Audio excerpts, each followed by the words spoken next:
Diseases of kids and their management. Diseases are very important in case of small ruminants.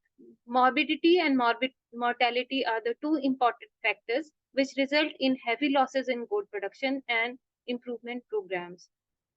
As we all know that goats predominate as the major livestock in the poorest part of the world, and it is the source of meat, milk, fiber, and it provides livelihood security to the rural poor of India. Diseases in goats result in mortality, which ranges from 5 to 25% in adults and 10 to 40% in kids. The mortality in kids may be higher in the unorganized sector. Farmers report around 60-70% mortality in case of kids. If we can prevent the diseases in goats, then we can go for a better goat husbandry and we can earn more profit from the goat sector. Disease of kids cause heavy mortality and morbidity, which adversely affects the profitability of the goat farming. Therefore, immediate attention is required to control the diseases, as in case of goat kids, the immune system is not fully developed. The important diseases of goat kids are colibacillosis, ET, coccidiosis, pneumonia, then ORF, foot and mouth disease, goiter, tetanus, cryptosporidiosis, and diseases affecting the kids' eyes. Colibacillosis is one of the most important disease in case of kids, and it is also known as the white score or yellow score. It is the most common cause of diarrhea in the first month of life, and it is responsible for heavy mortality. The predisposing factors are overfeeding of milk, poor quality of milk replacers, insufficient colostrum feeding, poor hygiene, overcrowding, then contaminated feed and water. Clinical signs are mild to severe diarrhea, which may be frothy yellow or white in color, slight rise in temperature, dehydration, dullness, weak pulse, shallow respiration. Blood mixed stool is sometimes seen, and sometimes the nervous signs are also observed, and convulsions may be observed. And mortality is very high in case of colibacillosis. This is a kid suffering from diarrhea, and we have isolated E. coli from this organism. You can clearly see the yellow score. Isolation of the organism from the feces and intestine can be performed for the diagnosis of this disease. And for the treatment, it is very important to counter the dehydration. By effective oral rehydration solutions are available in the market, and we can use them for rehydration therapy. And they should include equal volumes of isotonic saline, isotonic sodium bicarbonate, isotonic dextrose, and additional amounts of isotonic bicarbonates. Oral yogurt lyophilized lactobacillus cultures can be used to restore the normal gut flora, and neomycin, streptomycin, chloramphenicol, gentamicin, and sulfa drugs can be used against the colibacillosis. Mainly, we should give more care for the prevention and control, because when we spend money on the treatment, it reduces the profitability of the goat farming.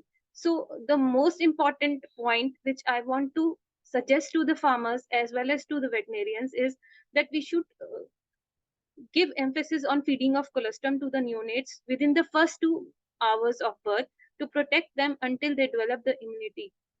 After the first 12 hours of the life, the kid's ability to absorb these antibodies decreases. Therefore, the kid should be fed colostrum just after kidding. No commercial vaccine is available in India for colibacillosis. Hygiene and sanitation is very important to prevent colibacillosis. And the feces of the animals, especially the adults, should be disposed of at regular intervals, especially in the morning and the evening. And for the organized sector or the commercial goat farmers, I will suggest that the kids should be housed separately from the doors, and they should be allowed to be together only during the milking time in the morning and the evening. In case of the commercial farmers, should house the kids according to their age, and they should be housed separately from the doors, because the E. coli comes from the mother, They get the infection generally from the mother, and if the feces are removed at regular interval, then it prevents the infection of polybacillosis. ET is another disease which we encounter in case of goats, and especially the healthy and the most healthy kid suffers from ET. ET, it's also known as the pulpy kidney disease or the overeating disease. It is caused by a negative anaerobic bacteria called Clostridium perfringens type T, and which produces a toxin, epsilon toxin, which which causes the disease. The predisposing factors are overeating of concentrates or feeding on the lush pastures, sudden change in the feed from a poor to a rich carbohydrate diet often is the most important predisposing factor. ET in goats is generally sporadic in nature, and the clinical signs of ET are sudden loss of appetite, profound depression, then there may be abdominal discomfort manifested by the arching of back, kicking at the belly. There will be clamping of jaws, painful screaming, fever, then watery diarrhea containing the blood, and paddling and convulsions is also seen in case of ET. So in North India, this disease in Hindi is called as the Farkia disease, Farkia rog, ya Farkia disease. Death occurs within hours. And in case of ET outbreaks, what we get from the farmers is that they tell us that there is a history of the goats are normal at night, and they are found dead in the morning. If this type of clinical history is observed, then the veterinarians should check the goat herd for the ET. There is sudden death, then hemorrhagic enteritis is seen, then pulpy kidney, as you can see in the pictures. Diagnosis can be made by the history and the clinical signs, and enterocolitis and hemorrhagic enteritis is seen at the necropsy. Intravenous therapy is recommended in case of ET outbreaks, then non-steroidal anti-inflammatory drugs 1 mg per kg intravenously every 12 hours is recommended to stabilize the animal in case of toxemic shock. Then the prevention and control of ET is very important in case of small ruminants if we are raising the kids and goats on intensive feeding system. And semi-intensive system also, it is very important to vaccinate the goats. The immunization of goats against ET with killed vaccine is done at 3 months of the age at the rate of 2 ml subcutaneously, and it is repeated every the booster dose is given after 2 to 3 weeks. At CIRG, we recommend that after 2 weeks only if we give the booster. Strict and proper herniation of the shed, timely ET vaccination, and no sudden change in the feed and fodder are important preventive strategies for this disease.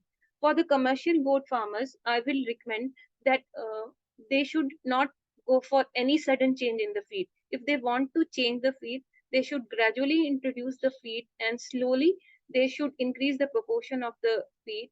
And when the goats are stable and they are taking the feed well, then only they should go for the full-fledged feeding of the new feed.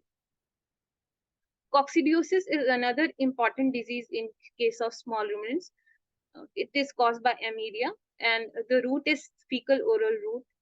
It is economically very important disease, and disease is most common after the stress of weaning, feed change, or transport. The symptoms are loose, foul-smelling feces with or without the loss of blood, abdominal pain, anemia, inappetence, weight loss. These are the amelia in sheep and goat. The most important ones are described here. And coccidiosis, the kids from 1 to 6 months are particularly susceptible for this disease as their immune system is not yet fully developed. And what is the most important thing is that even after feeding the good quality feed to the animals, they may not be able to attain good body weight, and poor growth rate and reduced body weight gain in kids is an important clinical sign in case of coccidiosis. You can see the kids with stunted growth. These are kids suffering from coccidiosis. The pin bones are visible, and the kids are of poor body condition score. Diagnosis, we can go for fecal oocyst counting. Large number of coccidian oocysts are detected during the fecal examination. There is a heavy load of coccidiosis. Uh, when there is a heavy load of coccidiosis, we should treat the animals using sulfadimidine, oral amprolium, or toltazuril. Sulfadimidine is given at the rate of 10 to 200 mg per kg body weight, amprolium at the rate of 10 to 20 milligram per kg body weight, and toltazuril is given at the rate of 20 mg per kg body weight for 2 to 3 days. Sulfa group of drugs, nitrofurazone, amprolium, and monensin can also be given, but in some countries its use has been contraindicated. It has been banned in some countries, but it gives a good result for the prevention of coccidiosis. It can give given as a prophylactic in the feed at the rate of 20 to 30 grams per ton of feed. What steps we can take for the prevention and control of coccidiosis? To control the coccidiosis, the adult animals should be separated from the young kids, just like this preventive step is also for colibacillosis. The enclosure where the kids are kept should not be overcrowded. The enclosure should be cleaned at regular intervals. The soil of the shed should be removed and replaced by clean soil at regular intervals. What we recommend is that if it is a kacha flooring, we can remove the 6-inch layer of soil, and after removing that 6-inch thick soil, we have to replace it with other soil, fresh soil or sand. And if we can do it at regular interval, it's very helpful to prevent coccidiosis in the farms. Fresh lime should be sprinkled in the shed prior to the kidding. The fecal samples of the kids must be checked at regular intervals. And after checking, if we get the infection, they can be drenched with coccidiostat. Infected animals must be separated and treated. Pneumonia is another most important respiratory problem in goat kids. It may be from of bacterial origin or maybe of viral origin. And the predisposing factors are environmental stresses, weaning stress, transport stress, poor ventilation, overcrowding, parasitism, and malnutrition also increases the chances of bacterial pneumonia. The clinical signs are fever, 104 to 106 degree Fahrenheit, mucopurulent nasal discharge or ocular discharge, anorexia, then dyspnea or expiratory glut, coughing are observed. This is a pneumonic kid, and these are the lungs of the pneumonia infected kid. ORF is another important disease in case of goats, which is caused by the ORF virus. It primarily affects the lips and the noses of the animals. It is more severe in goats than in sheep, and it has a genetic importance. The crusty proliferative regions typically formed on the lips can affect the face, ear, coronary gland, scrotum, teeth, or vulva, and it causes a high morbidity. The mortality may not be that high, but in case the kids are affected from bronchopneumonia then the mortality rises. This is a kid affected by ORF or contagious ecthyma. For treatment, antibacterial cream has to be applied on the infected area to prevent the secondary diseases. Prilepins should be used, and systemic antibiotics are indicated in case there are signs of pneumonia. Sometimes, in case of ORF, on the udder of the goat, we also get the crusty lesions of ORF. So, udder salves are indicated to keep the scabs on the teeth pliable, and we can use 20% caminophore solution for the treatment purpose, and 20% caminophore can be applied on the crusty lesions of ORF, which will lead these crusty lesions will fall to the ground, and we should be very careful. In these scabs can result in infection, and year after year we can get the infection of ORF in a herd. So these scabs that fall on the ground which act as a source of infection for other animals for months and every years, they should be incriminated. Either they can be disposed of by burning or they can be buried in the ground. For the prevention of OFF, we should immediately separate the affected animals from the rest of the kids, because this is very contagious, and from one kid to the another, this disease spreads very fast. Disinfection of the pens with suitable disinfectants, 5% creolin solution. This is a phenolic disinfectant, can be used, and the carrier goats are important source of infection. They should be removed from the herd. Those goats which are having off lesions on their udder, they can be removed from the herd, because they act as a source, and year after year they spread this disease. FMD is the most important disease of livestock in the world. It's responsible for economic disruption when outbreaks occur. It is caused by picorna virus, and it is a disease of cloven-footed animals. The disease is highly contagious and spreads to the aerosol route. Morbidity is very high, and it can reach up to 100%. Then fever is seen, and vesicular eruptions on the buccal cavity, tongue, mouth, muzzle, feet, teeth, and udder are observed. FMD must be considered in case of lameness and stomatitis. In case of sheep and goat, sometimes we do not get a clear-cut lesions on the mouth. So when we encounter FMD outbreaks in certain herds, we have seen only lameness, and lameness is observed.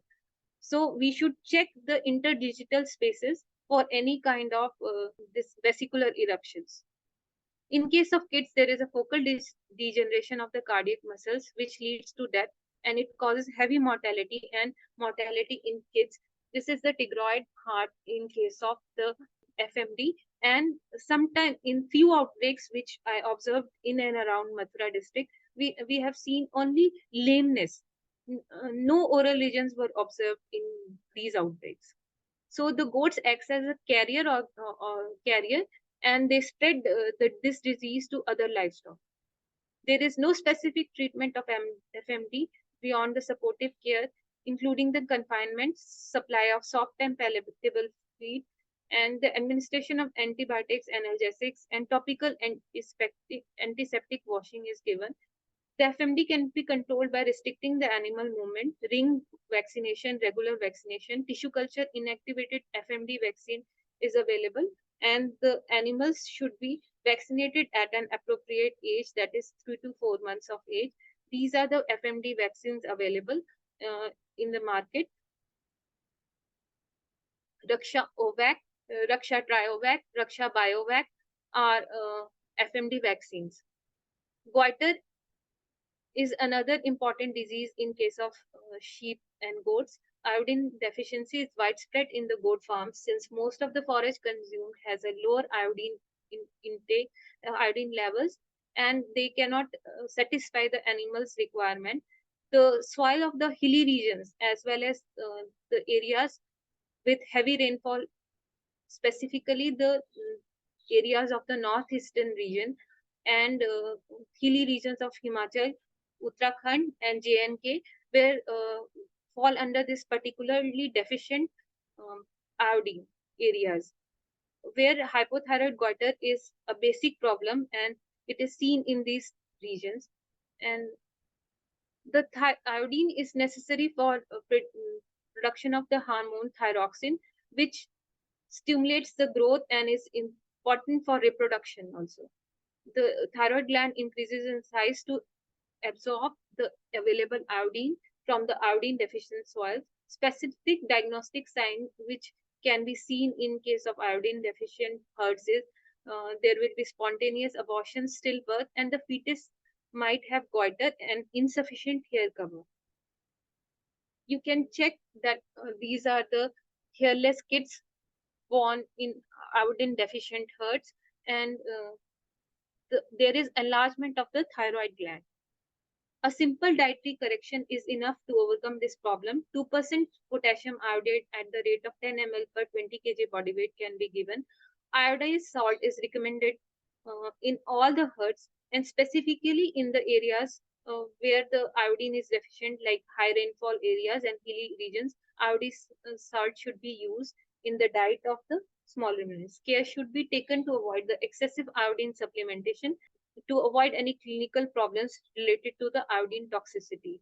Tetanus is also seen in case of small ruminants. Clostridium tetani is the cause, and the tetanus lysine and tetanus plasmin are the toxin produced by this organism, which lead to the clinical signs and the nervous signs in this disease, which are muscular rigidity, hyperesthesia, convulsions, then stiff gait, mild bloat, anxious expression. Tail and the ear of the animals become erect, sawhorse stance, reluctance to move, and inability to open the mouth. Since the animal is unable to open its mouth, is unable to feed, and there is no cure for tetanus, and the animal is bound to die. This is a kid suffering from tetanus. You can see the erect tail and erect ears in case of this kid. Rota, corona, and adenovirus infection are also common in case of small ruminants, goats, and they affect the kids up to the age of 2 to 3 weeks. These are more or less self-limiting in nature, and they lead to malabsorption of nutrients from the intestine. It adversely affects the growth and the body weight gain in case of kids. Cryptosporidiosis is another disease of coccidian origin in goat kids. It is transmitted through the oral route and by ingestion of contaminated food and water. And just like rotavirus infection, it also leads to malabsorption of nutrients from the intestine. And it affects the kids up to 2 to 3 weeks of age. It is also a self-limiting disease, and the treatment is nitazoxanide 250 mg per kg body weight for 5 days. Clinical signs are milder than coccidiosis, and watery diarrhea are seen. And in case of cryptosporidiosis, it adversely affects the growth and the body weight gain in case of kids. We can use probiotics like Lactobacillus acidophilus and Lactobacillus bacillus reuteri. It is helpful in the recovery in cryptosporidiosis. The hygiene and sanitation should be maintained in the farm to prevent this infection, and entry of stray animals, rodents in the animal shed, and the feed storage areas should be prohibited. Kids also suffer from diseases of eye, like caused by chlamydia, mycoplasma. These infections are contagious in nature and can brought up on by stress. Early signs of the eye infection include runny, red and swollen eyes, and they may be dark part of the eye, that is cornea, becomes hazy and then it turns opacity. That corneal opacity is also seen. The treatment is very easy. If the eye is not ulcerated, we can apply any antibiotic, ophthalmic ointment or drop 3 to 4 times a day, and we should take care about the hygiene and sanitation while applying the ointment or the drops. And if this is left untreated, blindness can occur. But when there is a corneal opacity, we should go for treatment with ophthalmic ointment or ophthalmic drops for 3 to 4 times a day for 3 days, and then thereafter we can use the drops containing the corticosteroid so that the corneal opacity can be reduced and the normal functions of the eye can be retained. Vitamin A deficiency in kids result in partial to total blindness and opacity. Injectable forms of vitamin A must be administered, and ample amount of green fodder must be made available to the kids as well as to the pregnant goats during the pregnancy phase. Polyencephalomalacia, plants with anti-thiamine activity and rumen microbes producing the thiaminase result in polyencephalomalacia because they bind with the thiamine and it is unavailable for use, and this leads to the neurological signs like paddling movements, stargazing, and for treatment, thiamine 20 mg per kg body weight intravenously is recommended every 6-hour interval. And if the farmers or the goat keepers cannot give by intravenous route, they can use the intramuscular route. Dexamethasone 4 to 8 mg total dose in case of adult goats can be used, and mannitol 0.5 gram per kg body weight can be used to reduce the cerebral swelling. These are the goats suffering from polyencephalomalacia. In case of weaned kids, they are very much susceptible to polyencephalomalacia. Ectoparasites also result in reduced body weight gain, as well as poor health, anemia, and general unthriftness. Molted, dull fleas with tufts of wool may indicate the lice infestation. And if we observe carefully, we can see the lice in the hair. And in case of kids, it's very common. And we can go for, after 3 months of age, we can go for dipping of the animals with cypermethrin, deltamethrin, amitraj.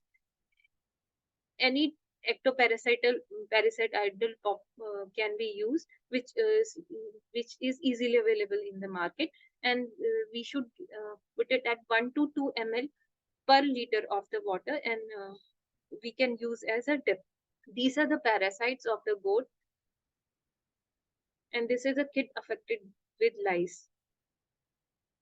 Flea is also common in case of goat kids, and we can use the ectoparasicidal dips for the control of flea, as well as if the infection is very severe, fipronil can be used, but it's a bit costly. Urolithiasis, it is common in young castrated males, and the calculi are formed in the goats kept with excessive grain in diet, more severe in castrated male ruminants, specifically in the kids or the goats reared with for Bakrid, for sacrifice on Bakrid. They suffer from urolithiasis because the goat keepers, they feed a very heavy grain diet to them, and the calcium phosphorus ratio in the diet is changed. Calcium phosphorus ratio changes, and this results in urolithiasis. Even vitamin A deficiency is a predisposing factor for urolithiasis. Administration of 2% ammonium chloride at the rate of 10 gram per head per day, or at the level of 2% in the concentrate ration can be used to prevent the urolithiasis. Monogiasis is another problem in case of goat kids, and sometimes the infection is very high, and you can see that there is a rupture of intestine in as shown in the figure. For control of monogiasis, praziquantel at the rate of 10 to 15 milligram per kg body weight orally, niclosamide 50 to 100 mg per kg body weight orally, or mebendazole at 10 to 15 milligram per kg body weight orally can be given, and either of these drugs can be used. Teniasis or cysticercosis is another disease which is seen in case of sheep and goat, as the sheep and goat act as an intermediate host, and the cysts are developed in the visceral organs. This is a case of hepatic cysticercosis. You can clearly see the cysts on the surface of the liver, and in case of lung, the pulmonary cysticercosis is observed. They cause pulmonary insufficiency or the liver hepatic insufficiency, and they result in death of the kids. To prevent this disease, it is very important that the feed should not be contaminated with the feces of wild canids or dogs. The feed and water should not be contaminated with. We should prevent the contamination of feed and water by with dog feces. These are the pictures from an outbreak recently observed by near the CIRG campus, and for the control of this hepatic cysticercosis or pulmonary cystic cirrhosis, for the treatment, 60 mg per kg body weight praziquantel can be used. Hemoncosis is another important disease in case of sheep and goat, and especially after weaning, the kids are very much susceptible to this parasite, and the infection, because Haemoncus is a blood-sucking parasite, it causes anemia, edema, dark fistula, death, emaciation, weakness, anemia, stunted growth, bottle jaw is also observed, and death is seen. The albendazole, levamisole, fenbendazole, and ivermectin can be used for control of this Haemoncosis, for treatment of Haemoncosis. This is the blood-sucking parasite Haemoncus on the surface of the abomesum. This is the Paracheck card developed at CIRG, which is helpful to the farmers. Like the first category, you can see, which is when the red, bright, pink, or non-anemic state, no treatment is required. If in the second category, we can check the feces of the animal after 15 to 21 days using this card again. And in the third category, where the eye mucosa is pale white, pale pink, or it is white in color, the treatment is strongly recommended. If we use this card, we can reduce the use of anthelmintic in our goats, and especially in weaned kids. We can check the eye mucosa and we can go for the therapy according to this chart.